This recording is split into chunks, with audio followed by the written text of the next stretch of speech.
வணக்கம். வாழ்க நலமுடன், வாழ்க பல்லாண்டு. ஓம் ஸ்ரீ யோக நவசக்தி அம்மன் அருளாசி பீடத்திலிருந்து உங்கள் சிவசக்தி அம்மா. அம்மா கோயம்புத்தூர்லேருந்து மேட்டுப்பாளையம் போகிற வழியில் பிரஸ் காலனின்ற இடத்துல நம்ம இடம் ஆசிரமம் அமைஞ்சிருக்குது. எந்த ஒரு விஷயமா இருந்தாலும் அது நல்ல விஷயம், இங்கே போனால் சரியாயிடும்ன்ற ஒரு நம்பிக்கையோடு வர எல்லாருக்கும் நம்ம ஆசிரமம் ஒரு நல்ல ஸ்தலமாக அந்த இடத்துல இருக்குது. இன்னொரு கேள்வி, என்ன கேள்வி வந்திருக்குது அம்மா கிட்டேன்னா, அம்மா வீட்டில் துர்சக்தி இருக்குது, பேய் இருக்குதுன்றாங்க, பிசாசு இருக்குதுன்றாங்க, பில்லி சூனியம் ஏவல் திருஷ்டி தோஷம் இத்தனையும் ஒரே இதில் விலகிறதுக்கு எங்களுக்கு ஏதாவது ஒரு வழிமுறைகள் சொல்லித்தாங்க அப்படின்னு சொல்லி கேட்குறாங்க. இதுக்கு என்ன அம்மாவுடைய பதில் அப்படின்னும்போது, முதல் படி என்னென்னா, நம்ம வீட்டில் இதை அம்மா நிறைய பதிவில் கொடுத்துருக்கேன். நான் சொல்கிற ஒவ்வொரு விஷயமும் நிறைய பதிவுகளில் நிறைய விஷயங்கள் நான் கொடுத்துருக்கேன். இப்போ திரும்பவும் கொடுக்குறேன், சரிங்களா? என்ன விஷயம் அப்படின்னா, வீட்டில் ஃபஸ்ட்டு நம்ம சாம்பிராணி போடுற பழக்கம் வச்சுக்கணும்.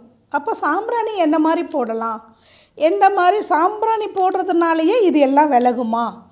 நிச்சயமாக விலகும். ரெண்டு விதமாக சொல்கிறேன். யாருக்கு எது தோதாக இருக்கோ அதை செய்யுங்க. ஒன்று, காலையில் சூரிய உதயத்துக்கு முன்னாடி எழுந்து குளித்து அந்த காலையில் வர முதல் ஓரை அப்படி இல்லையா, சனிக்கிழமை சனி ஓரைன்னு எடுத்துக்கலாம். ஏன்னா இந்த திருஷ்டி இதுக்கு எல்லாம் பார்த்திங்களன்னா சனி ஓரை நம்மளுக்கு ரொம்ப உகந்ததாக இருக்கும். காலையில் சனி ஓரையில் வடக்கு முகமாக ஒரு வேப்பெண்ணெய் தீபம் ஏற்றணும். வேப்பெண்ணெய் தீபம் ஏற்றணும். எந்த எண்ணெய்னாலும் ஏற்றக்கூடாது. எண்ணெயை வெறியும் நீங்கள் ஆராய்ச்சி பண்ணி செக்கு ஆடுற இடத்துல கூட போயிட்டு நீங்கள் வாங்கிட்டு வந்துக்கோங்க. தூய்மையான எண்ணெய், வடக்கு முகம் வச்ச மாதிரி சிகப்பு கலர் காடா துணியில் அந்த விளக்கு ஏற்றணும். வேப்பெண்ணெய், சிகப்பு கலர் காடா துணி, சனிக்கிழமை காலையில் 6 to 7 ஏற்றணும். இது ஏற்றுன அதே கையோட சாம்பிராணி புகை போடணும். அப்படியா? சாம்பிராணி புகை என்ன சாம்பிராணி போடுறது? ஜென்ரலாக கம்ப்யூட்டர் சாம்பிராணி இருக்குது, அதை வாங்கி வச்சிடுறோமான்றாங்க. இன்றைக்கி நிறைய பேர் அதுதான் சொல்கிறாங்க. ஆனால் நம்ம ஒரு காலத்தில் என்ன பண்ணோம், கறி துண்டு எங்கெல்லாம் கறி வச்சுருக்குறாங்களோ போயிட்டு கறி வாங்கிட்டு வந்து வச்சுட்டு, இன்றைக்கும் நம்ம ஆசிரமத்தில் அது நடந்துட்டு தான் இருக்குது. கறியோ இல்லை தேங்காய் ஓடு, அந்த கொட்டாங்குச்சியோ, ஏன்னா கொட்டாங்குச்சிக்கே திருஷ்டியை போக்குற பவர் இருக்குது. அப்போ அந்த கொட்டாங்குச்சியில் கறிக்கு அதில் நம்ம சேர்க்க வேண்டிய பொருளை முதல்ல நம்ம தயார் பண்ணி வச்சுக்கணும். அப்போ அது என்னென்ன பொருள் அப்படின்னும்போது பாருங்கள், வெள்ளை எருக்கன் வேறு பொடியாக, அது துண்டு சின்ன சின்ன துண்டாக நம்ம நறுக்கி வச்சுக்கணும். புளிச்சக்கீரை, இப்போ நம்ம தமிழ்நாட்டில் எடுத்துக்கிட்டிங்களான்னா புளிச்சக்கீரைன்னு சொல்லுவோம். இதே கொஞ்சம் அந்தாண்ட ஆந்திரா பார்டர் தாண்டும்போது கோங்கூராக்குன்னு சொல்லுவாங்க. இந்த கீரையை தண்டு இல்லாமல் கீரையை மாத்திரம் நிழலில் காய வச்சு நம்ம பத்திரப்படுத்திக்கணும். ஒன்றாச்சுங்களா?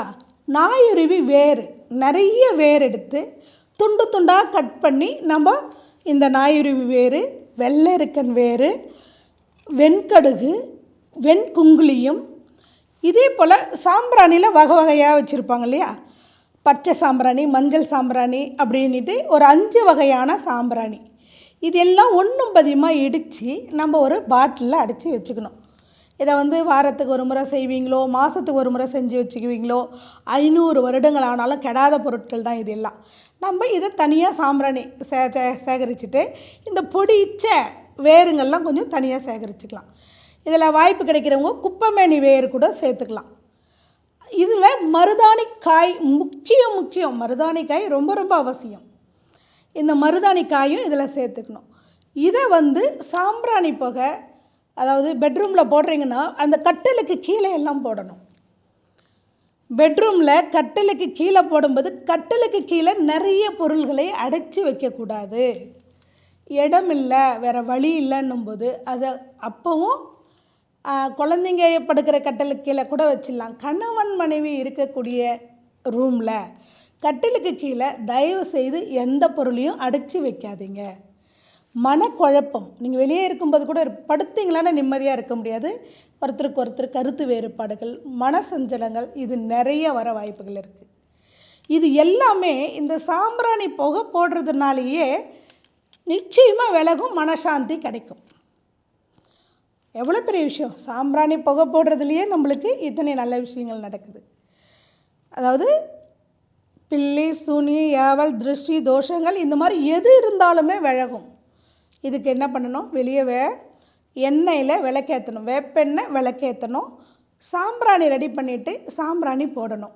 எங்களுக்கு நாங்கள் 2 பேருமே வேலைக்கு போகிறோம், எங்களால் டெய்லி அந்த மாதிரி ஏற்ற முடியாது, விளக்கேற்ற முடியாது அப்படின்னா, இதுக்கு என்னால் விளக்கு ஏற்றுறதுக்கு நான் காரணம் இதுக்கு மாற்றுக்கருத்து எதுவும் சொல்ல முடியாது. இந்த விளக்கேற்றுறதுனால எதிரிகள் கூட விலகிடுவாங்க. அதே போல் இந்த சாம்பிராணி போடுறதுனால செவ்வாய் வெள்ளி மொத்தமாவது கம்பல்சரி போடணும். மற்ற நாளில் அது இல்லை. இப்போ கம்ப்யூட்டர் சாம்பிராணி பெரிய பெருசாக வர ஆரம்பிச்சிருக்கு. அப்போ அதையாவது வாங்கிட்டு வந்து நீங்கள் பிடிச்ச இதை அதுலையாவது போட்டு ஏதேனும் ஒரு வகையில் வீடு முழுமையாக அந்த புகை மண்டலம் பரவணும். இது நித்தியம் இதெல்லாம் போடும்போது ஒரு வேள்வியே பண்ணுறதுக்கு சமமாக இருக்கும். இதை செய்துட்டு வீட்டில் பச்சை கற்பூரத்தை தூவி விடணும். வாசனை திரவத்தை முக்கியமாக சாமி ரூம் முழுமையாக, கிச்சன்லேயும் அந்த நெகட்டிவாக எதுவும் உள்ளே வரக்கூடாதுன்றதுனால அந்த இடத்துலையும் கொஞ்சம் வாசனைக்காக கொஞ்சம் பொடிச்சு தூவி விடணும். இதை நீங்கள் தவறாமல் செய்துட்டு வரும்போது நிச்சயமாக திருஷ்டி, கெட்ட சக்திகள் எதுவும் உள்ளே இருக்காது. அப்போது கெட்ட சக்திகள் போயிடுச்சுன்னு நம்ம எப்படி தெரிஞ்சுக்கிறது அப்படின்னு சொல்லும்போது, நீங்கள் தூங்கும்போது உங்களுக்கு நல்ல தூக்கம் வரும். இத்தனை நாள் இந்த பிரச்சனையை சால்வ் பண்ண முடியாமல் இருந்தது, இப்போ ஈஸியாக சால்வ் ஆகிடுச்சின்ற தாட் உங்களுக்குள்ளவே வரும். இந்த மாதிரி பல விஷயங்கள் நடக்கும். அதனால் நீங்கள் இதை மாத்திரம் இந்த விளக்கேற்றுறதும் இதையும் நீங்கள் ஃபாலோ பண்ணிக்கிட்டு, பக்கத்தில் விநாயகர் கோயில் இருந்தால் ஒரு விளக்கேற்றிட்டு வந்தீங்களான்னா நிறைய மாற்றங்கள் நிச்சயமாக கிடைக்கும். வணக்கம். வாழ்க நலமுடன்.